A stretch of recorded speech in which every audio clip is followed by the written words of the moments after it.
మాపై ప్రళయం వచ్చి పడదు అని అవిశ్వాసులు అంటున్నారు. ఎందుకు రాదు?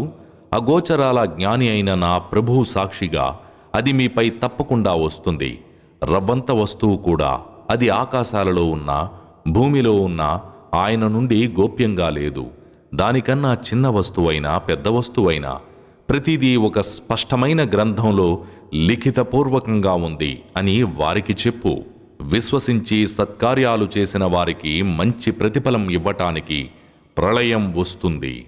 ఇలాంటి వారి కోసమే మన్నింపు, గౌరవప్రదమైన ఉపాధి ఉన్నాయి. మరెవరైతే మా ఆయుతులను లొంగదీసుకునేందుకు ప్రయత్నాలు చేశారో వారి కొరకు అత్యంత దుర్భరమైన బాధాకరమైన శిక్ష ఉంది.